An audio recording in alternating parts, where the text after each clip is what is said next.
राजधानी से बड़ी खबर सामने आई है, जहां कमलानगर थाना पुलिस ने अवैध हथियारों के कारोबार का भांडाफोड़ करते हुए बड़ी कार्रवाई को अंजाम दिया है। कमलानगर थाना पुलिस ने बापू नगर क्षेत्र की झुग्गियों में छापेमारी कर अवैध हथियारों का जखीरा बरामद किया है। पुलिस को सूचना मिली थी कि झुग्गी नंबर 16 और 54 में लंबे समय से अवैध रूप से हथियार बनाए और बेचे जा रहे हैं। सूचना के आधार पर पुलिस टीम ने छापा मारा तो अंदर का नजारा देखकर पुलिसकर्मी हैरान रह गए। आरोपियों ने घर के भीतर ही हथियारों का भंडार जमा कर रखा था। पुलिस ने मौके से 79 घातक हथियार बरामद किए, जिसमें 75 अवैध छुरियां और 4 लंबी तलवार शामिल हैं। पकड़े गए आरोपियों की पहचान चंदन विश्वकर्मा और दुर्गेश विश्वकर्मा के रूप में हुई है। दोनों से हथियार बनाने और खरीद बिक्री से संबंधित लाइसेंस मांगा गया, लेकिन वो कोई भी वैध दस्तावेज प्रस्तुत नहीं कर सके। पुलिस के मुताबिक आरोपी पिछले कई सालों से अवैध हथियार के निर्माण और बिक्री का कारोबार चला रहे थे।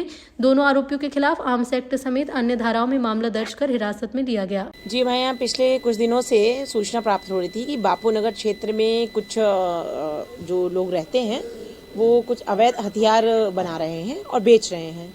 सूचना पर कल मेरे द्वारा 4 टीमें बनाई गई थी। एक टीम मेरे नेतृत्व में थी और इसके अतिरिक्त 3 उप निरीक्षक के नेतृत्व में 3 पृथक टीमें थी। 6-7 सदस्य प्रत्येक टीम में थे। महिलाएं समस्त थी, उसमें महिलाएं भी थी। जो टीम पृथक गई, तलाशी वारंट हमारे द्वारा एसीपी मैडम से प्राप्त किया गया और सर्च वारंट के माध्यम से फिर हमने तलाशी ली। जो वो बापू नगर में दुर्गेश विश्वकर्मा एवं चंदन विश्वकर्मा दोनों से 2 मिले, जिनके बारे में सूचना क्लियर थी कि इनके द्वारा अवैध हथियार बनाए और बेचे जा रहे हैं। सूचना पर तस्दीक की और इनके घर पर इनको ले जाकर रेड की गई। जो घर पर काफी बड़ी मात्रा में अवैध हथियार हमें बरामद हुए, जिसमें 4 तलवारें हैं, 5 बड़े चाकू हैं, इस तरीके से 30-35 छोटे चाकू हैं और छोटी छोटी कुकरी नुमा छोटी छुरियां और सब्जी काटने की, जिनसे लाइसेंस के बारे में पूछताछ की गई। जो बताया कि लाइसेंस नहीं है और पूछताछ की गई तो इनके द्वारा बताया गया कि अवैध हथियार, ये तलवार आदि चाकू हमारे द्वारा बेचे जा रहे हैं।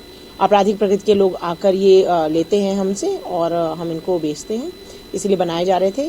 लाइसेंस ना होने से इनके विरुद्ध 25 आर्म्स एक्ट के तहत अपराध पंजीबद्ध किया गया है और इनको जीआर पर प्रस्तुत किया जा रहा है। इनका कोई पुराना आपराधिक रिकॉर्ड? जी, चंदन विश्वकर्मा नामक जो आरोपी है उसका पुराना आपराधिक रिकॉर्ड है। गत वर्ष ही हमने उसके कब्जे से, उसके घर से काफी बड़ी मात्रा में चाकू बरामद किए थे और उसके पिता को भी आरोपी बनाया था। दोनों के द्वारा निर्माण किया जा रहा था और इस वर्ष भी इसी सूचना पर इसी तरीके से हमने दबिश दी थी तो हमें जखीरा मिला।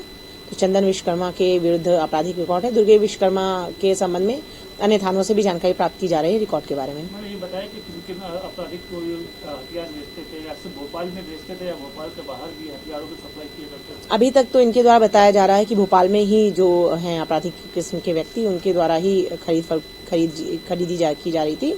बाकी और इस पर भी जांच की जा रही है, विवेचना की जा रही है।